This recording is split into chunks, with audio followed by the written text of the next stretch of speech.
여러분, 벌써 기독교가 시작하기 전에 구약의 유대교에서 이 기독교 신약 시대가 시작되기 전에 이미 유대인들은 로마의 식민지 삶을 살아야 했어. 여러분, 조국을 빼앗기고 정치, 권세, 주권을 다 빼앗겨버린 식민지의 백성들이지만은, 그러나 하나님을 섬기는 일에 있어서는 우리는 로마를 따라갈 수 없다. 그래서 철저하게 로마의 정부보다 하나님의 가르침이 우선이다. 그걸 고집하고 하나 되기를 싫어하고 구별하는 사람들을 이 보수파 그룹으로 생각을 해서 이제 분리파, 그래서 이제 바리새파, 바리새인들이라고 불렀어요. 근데 이제 그 중에 타협하는 진보파가 있어요. 그래도 정부는 정부고 정권은 정권이고 신앙은 신앙이고 종교는 종교지, 이거를 잘 혼합을 해서 조화를 이루어야 된다는 그런 진보파의 그룹이 사두개파 사람들, 사두개인들입니다. 사두개인. 물론 유대교 여호와를 찬양하고 경배하지만 그래도 우리가 지금 시급한 것은 조국의 독립이다. 그래서 기도하면서 우리는 독립을 우리의 그룹의 모토로 삼아야 된다. 그 모인 사람들이 셀롯파, 열심당원들, 독립당 당원들이에요. 예수님의 12제자 가운데도 이 열심당원 한 사람이 들어가 있습니다. 또 이것도 저것도 다 제쳐놓고 거룩하게 아주 금욕적으로 주님의 뜻을 이루어야 된다. 그런 파가 이제 에세네파. 그래서 예수님이 오실 당시에도 벌써 유대 종교 안에서도 파가 네 파가 갈라져 있는 겁니다. 그러니 이제 시간이 지나가고 시대가 지나가면서 얼마나 많은 다른 생각, 다른 견해, 다른 학설이 일어날 수밖에 없는 거예요. 여러분, 이 다양한 토양 속에서 이제 하나님의 약속이신 예수 그리스도 메시아가 탄생하셨습니다. 그리고 죽으시고 부활하시고 승천하시고 오순절 성령 강림을 통해서 그 겁이 많고 믿음으로 따라서지 못했던 제자들 속에 자기 생명보다 오히려 예수님을 증거하는 일에 앞장을 서게 된 것이 오순절 성령 강림 사건 이후부터입니다.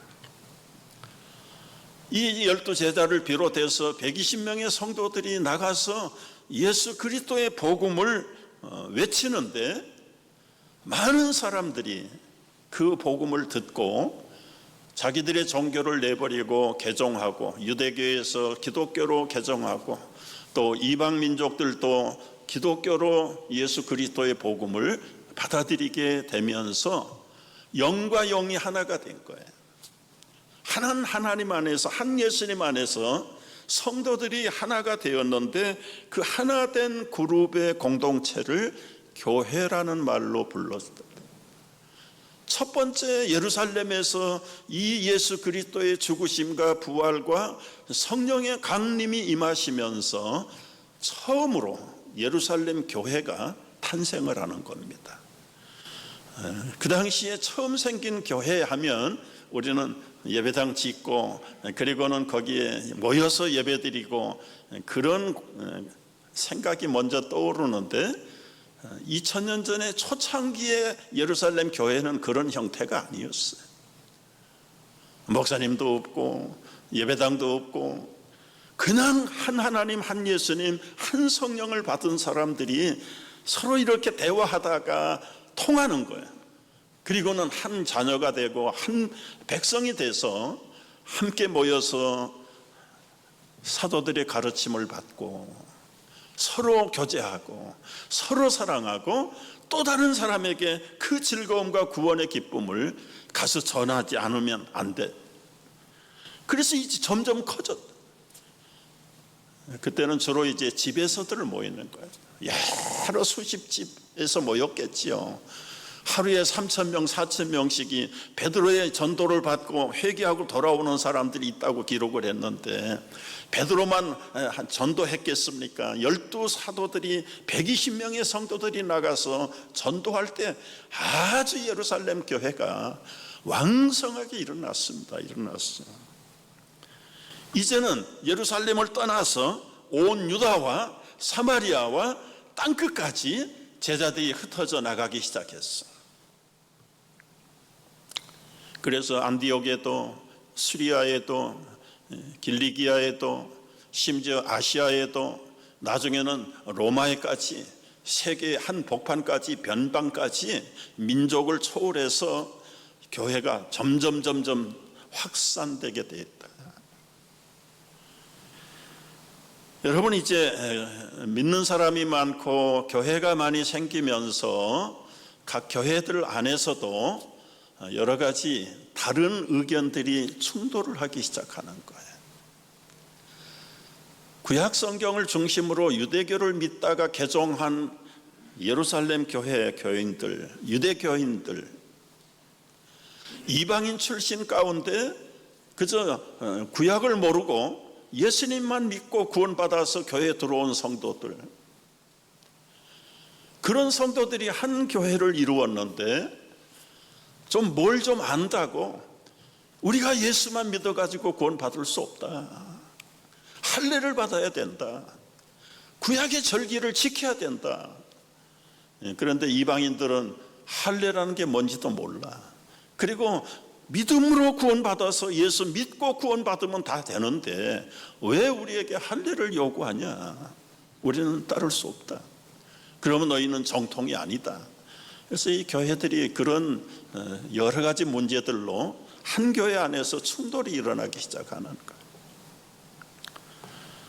바울 사도가 이 지역으로 다니면서 교회를 바라보고 방문해 보니까 크고 작은 충돌들, 마찰들이 다 일어나 있는 거예요. 심지어는 아주 심각한 교회도 나타나는 거예요. 서로 한 교인들끼리 교리적으로 자기들의 신앙적인 전통과 절기를 지키지 않는다고 해서 막 정죄하고, 한쪽은 너희들이 고쳐야 된다, 아니다, 너희들이 따라야 된다. 심각한 논쟁이 벌어지는 걸 보면서 바울은 바울대로 정리를 하지만 한 교회만 해가지고 안 되겠다, 전체적으로 지금 문제가 발생을 했는데, 그래서 예루살렘에 있는 사도들을 모아가지고 이제 청원을 해요. 우리 각 교회들마다 일어난 사건들을 우리가 정리를 해줘야 되겠습니다.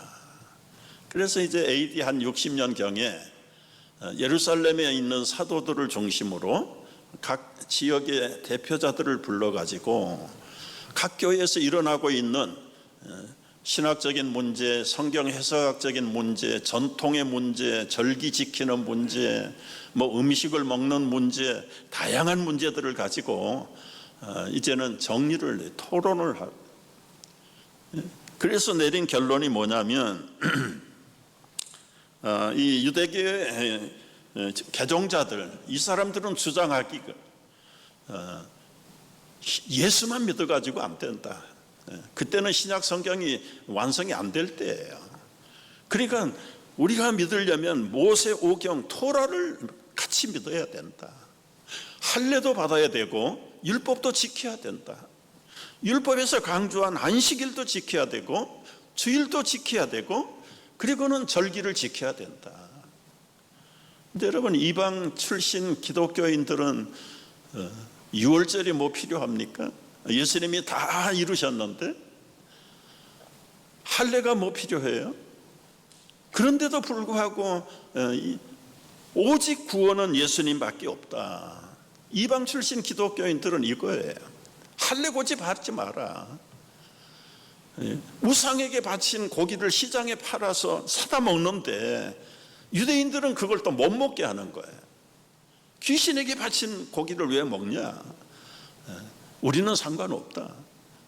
피를 이방인들은 선지라고 그래서 피도 먹잖아. 한국 사람도 선지를 먹잖아요.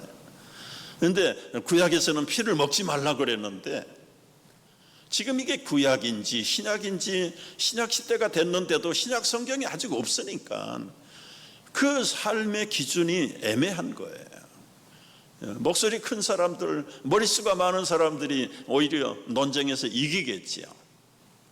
그러면 교회가 이렇게 양분이 되고 하나가 안 되고, 이제 이런 것들을 예루살렘 공의회를 모여가지고, 그때는 이제 야고보 사도가 총회장입니다. 원래 요한의 형 야고보는 헤롯에게 참수를 당해서 첫 번째 순교를 당했고요. 예수님의 제자 야고보가 이제는 예수님 살아있을 때는 믿지 않던 아우가 예수님 믿고 부활하신 다음에 아주 믿음이 덕심해서 사도 역할을 하고 총회장 역할을 해요. 거기에는 베드로도 바울도 여러 제자들이 다 함께, 그리고 지역의 지도자들이 모여가지고 각 교회에서 일어나고 있는 이 논쟁거리를 정리를 합니다. 정리하는데 무슨 어떻게 정리를 합니까? 사도행전 15장에 잘 나타나 있는데요. 서로 덕을 세워라. 할례는 필요 없고 오직 구원으로, 예수 믿음으로 구원을 받는 것은 요지부동이다. 구원 외에, 예수 믿음의 구원 외에는 다른 걸 가지고 구원을 얘기하지 마라. 그리고 피를 먹을 수는 있지만 그래도 유대 개종자들을 위해서 덕을 세우는 측면에서 당분간은 이 고기도 피도 좀 먹는 거를 좀 절제해 주는 게 좋겠다.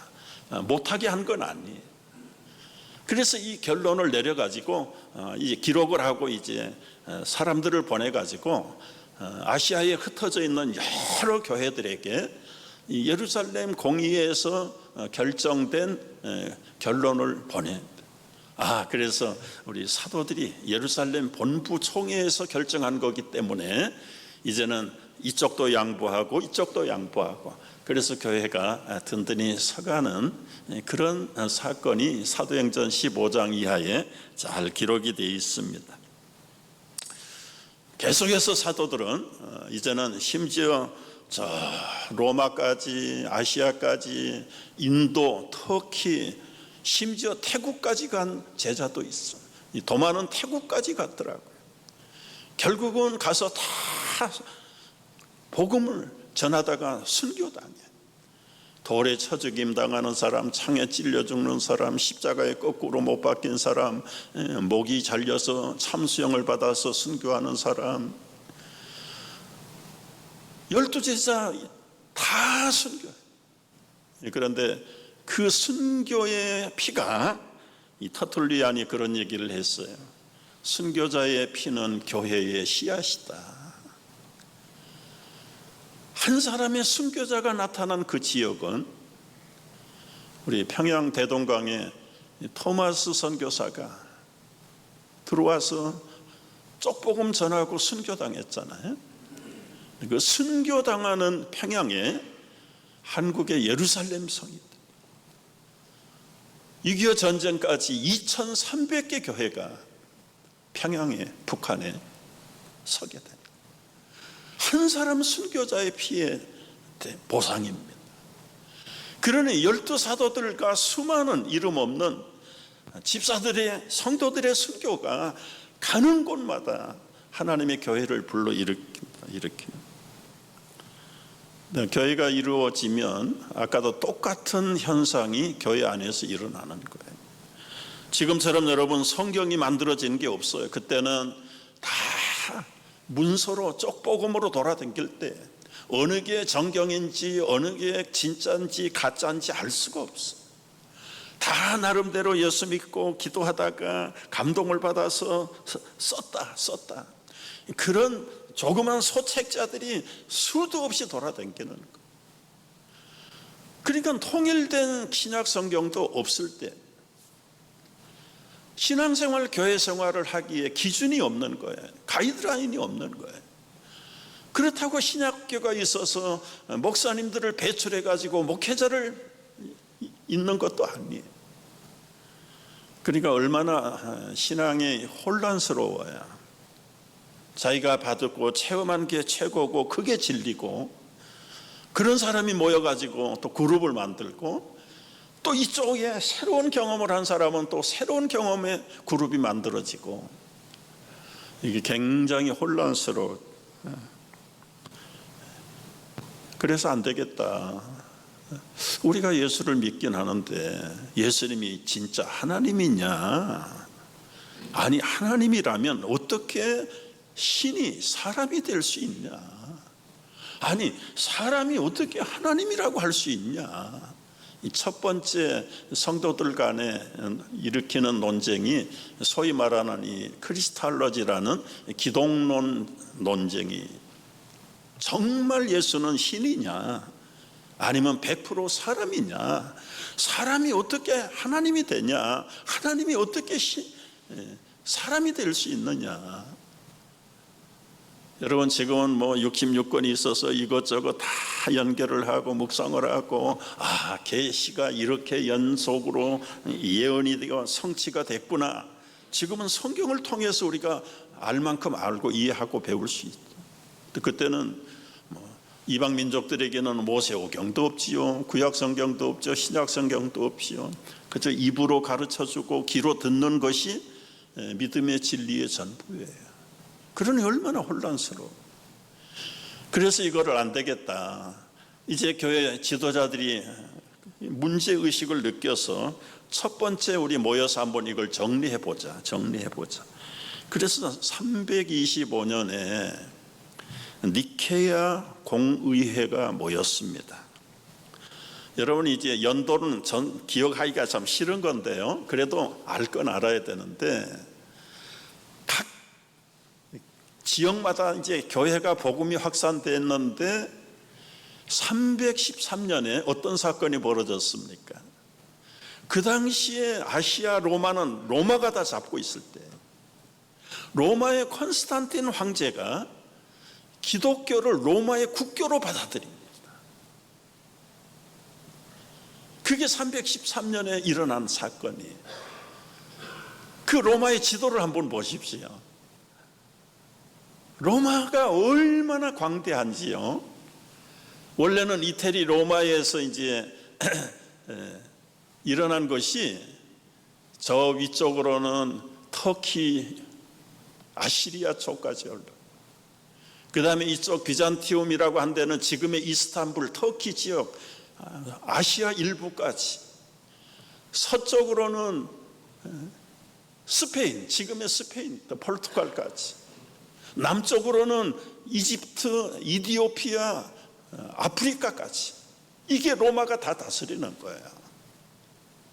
로마 황제 한 사람이 다스리는 겁니다. 그런데 이 콘스탄틴 황제가 로마 원래 국교가 있어요. 신들을 섬기는. 그런데 그걸 폐지하고 기독교를 로마의 국교로 받아들여서 로마 제국은 모두 다 기독교를 믿어야 된다. 아주 정책적으로. 그래서 교회가 막 확산이 돼버리는 거예요. 그런데 제대로 훈련도 없고 지도자도 없고 목회자도 없고 성경신학자도 없고 성경 교과서도 없고, 그러니 그 교회가 신앙생활이, 기독교가 얼마나 혼란스러워요. 그래서 이제 첫 번째 니케야 공의회에 모여가지고 여기서 다루는 논쟁은 소위 말하는 기독론, 아까 말씀드린 하나님이 어떻게 사람의 몸을 입고 올 수 있냐, 진짜 하나님이냐 사람이냐, 몇 프로가 하나님이고 몇 프로가 사람이냐, 이거를 연구하고 그러는 가운데 한 니케아 회의가 모이기 전에 또 지도자들이 모여가지고 시중에 떠돌아다니는 성경책이라는 쪽 복음들을 다 모아가지고 연구를 해보는 거예요. 어느 게 진짜 성경이냐, 어느 게 유사 성경이냐, 어느 게 가짜 성경이냐.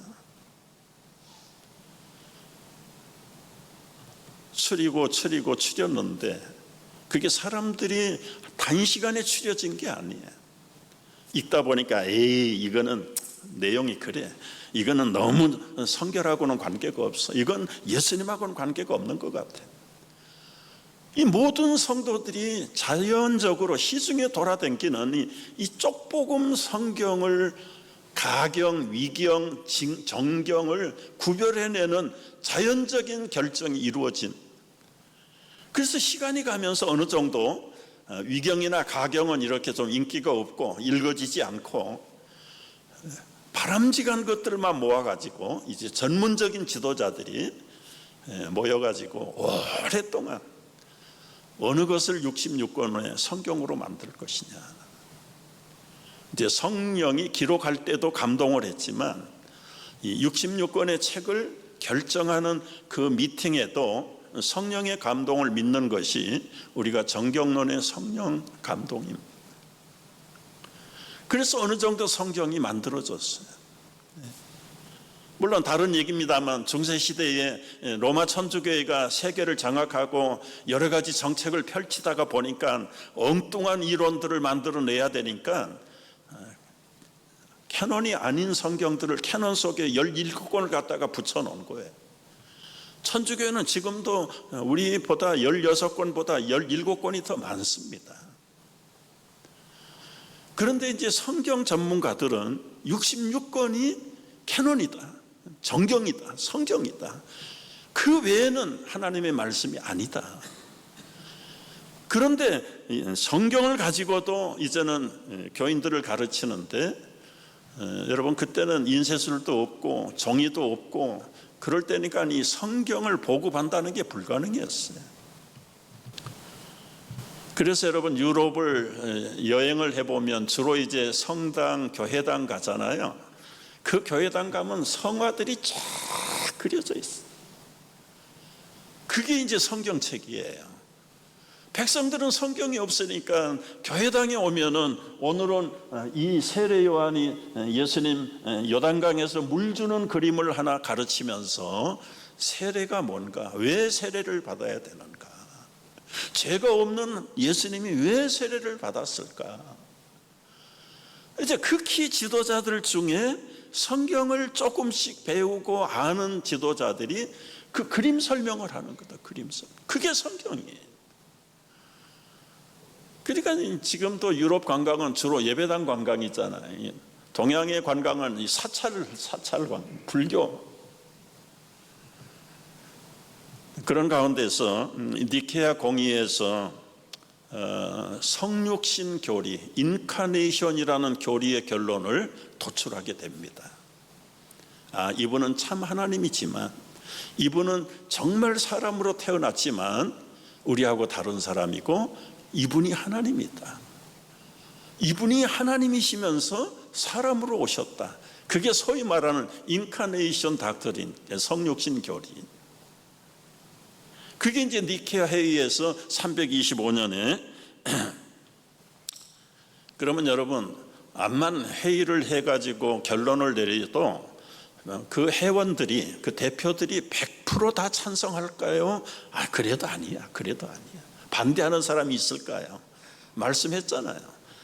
분명히 찬성이 있고 반대가 있고 또 중간이 생기는 거. 그러니까 니케아 회의에서 결정해가지고 이제는 다 가르쳐야 되는데 가르치는 사람이 많아. 그러나 안 가르치는 지도자들도 있어. 자기 주장, 자기 학설이 옳다는 거죠. 생각을 해봐라. 어떻게 사람이 하나님이 될 수 있냐. 그러면 마리아에게서 났다는데 그 마리아는 죄인이냐 아니냐, 이제 그 문제가 이제 또 연결이 되는 거예요. 그 기독론을 1차 니케아 회의에서 결정을 해서 선포했는데도 그게 잘 안 맥히는 거예요. 그러니까 몇 년입니까? 381년에 두 번째 콘스탄티노플 회의를 또 모여요. 50년이 지났어요. 먼저 니케아 회의에서 25년, 81년이니까 그저 한 거의 60년 만에 다시 모인 거예요. 다시 모여가지고 어느 정도 기독론, 참 사람이고 참 하나님이시다, 그거는 어느 정도 이렇게 잘 교육이 됐고 교리로 정해져 가는데, 하나님은 누구고 예수님은 누구고 성령은 누구냐, 누가 높으냐, 어떻게 하나님이 셋이 될 수 있냐, 그러면 1번, 2번, 3번, 1위, 2위, 3위로 결정해야 되냐? 그런데 성경을 보면 그게 아닌 것 같아. 그래서 여기에서 이제 콘스탄티노플은 지금 이스탄불입니다. 이스탄불. 거기에서 대표자들이 모여가지고 결국은 하나님은 한 분이신데, 그 하나님이 사람을 모면으로 오신 분이 성자 예수님이고, 그 하나님이나 성자 예수님이 하시는 그 모든 복음의 사건을 앞에서 뒤에서 보이지 않는 영으로 주관하시는 분이 성령이시다. 결국은 각각 1, 2, 3으로 갈르는 게 아니라 포지션은 셋이지만 원래 바디는 하나다. 그래서 나온 교리가 트리니티, 삼위일체 교리가 나오는 것. 여기서도 여러분 찬성하는 교파가 있고 학자가 있고 반대하는 학자가, 아리우스라고 하는 사람, 이 사람은 절대로 받아들일 수 없다. 그때는 이 메인 그룹에 찬성하지 않으면 단순히 학설의 반대자가 아니라 정권과 교권을 같이 시행하던 시절이기 때문에 파문을 시키는 것. 파문시킨다 그러면 화형시켜버려. 참수하다. 그러니까 이게 보통 심각한 문제가 아니에요. 그리고는 또 시간이 지나갑니다. 433년이 됐어. 근데 이런 그 에베소에서 또 회의가 모였는데, 여러분 그 도표를 한번 보세요. 기독교 주요 교파의 도표를. 지금 여러분이 보는 오른쪽에서 예루살렘에서 교회가 시작이 돼서 힘차게 나가는 거야. 나가다가 에베소 공의회를 할 때, 그 전에 이제 니케아 회의, 이후에도 또 칼케톤 회의, 여러 종교 회의가 모일 때마다 찬성 반대가 생기니까 우리는 같이 할 수 없다. 그러면 너희들은 사형 받아야 돼. 근데 앉아서 사형 받기 싫거든요. 그러니까 도피하는 거예요. 그래서 다른 지역에 가서 자기들의 주장과 이론과 교리를 하면서 교회를 개척하는, 그것 때문에 한 가지가 이제는 점점 많아지는. 이제 교파가 이렇게 해서 출발이 되는 겁니다. 여러분은 칼케톤 회의에서 이제 451년에 소위 말하는 이 동방교회, 아시리아를 중심으로 한 동방교회가 원래는 이 동방교회는 이태리 로마를 중심으로 우리가 오토독스다, 우리가 정통교회다. 그런가 하면 라틴 쪽에 있는 교회 교주들은 우리도 정통이다. 그래서 지역이 옮겨져 가는 거예요. 하나는 로마에 있고 하나는 이스탄불 쪽에 있고, 나중에는 이제는 천년정 지나가다가 오스만이 일어나서 무슬림이 일어나가지고 소위 말하는 이스탄불의 그 예배당, 교황청 다 멸망시켜. 그 소피아 성전은 지금도 무슬림 성전으로 쓰고 있잖아요. 그게 기독교 전성시대 때 만들어 놓았던 총회 예배당. 그러니까 그 자리를 지켰던 사람들이 반대쪽으로 추출당하면서 결국은 무슬림 제국이 일어나고 멸망을 당하니까 이 오토독스가 러시아로 피난을 가요. 러시아로. 그래서 러시안 오토독스가 되고, 저 이집트, 아프리카로 피난을 가서 이집트 캅틱 오토독스 교회가 되고, 이 오토독스라는 건 정통이라는 거죠. 다 자기가 정통이라는 거예요. 그렇게 하면서 이 세계 교회 교파들이 갈라지게 된 것입니다. 여러분, 이제 결론을 정리해야 되는데요. 오늘날은 우리 이민교회나 한국교회를 보면 이 교파의 교회가 특성이 없어졌어요. 그렇죠? 장로교회는 장로교회의 강조점이 있고, 오순절 교회는 오순절의 강조점이 있고, 침례교회는 침례교회의 강조점이 있고, 그 성경에서 다 연결을 해서 찾아낸 자기들의 성경 주장이 강한 쪽이 그쪽의 교파가 만들어지는 겁니다. 장로교회는 우리가 아는 대로 이제 여러분 한 1500년 동안 로마 천주교회가 몇 가지로 갈라지긴 했지만 그래도 유럽과 세계를 통치하고 있을 때예요. 그런데 우리가 아는 대로 1500년 31년에 마틴 루터가 천주교 신부였잖아요. 자기가 로만 천주교에 속해 있으면서 성경을 묵상해 보니까 지금까지 로마 천주교가 성경 아닌 것을 너무너무 많이 가르치는 거예요.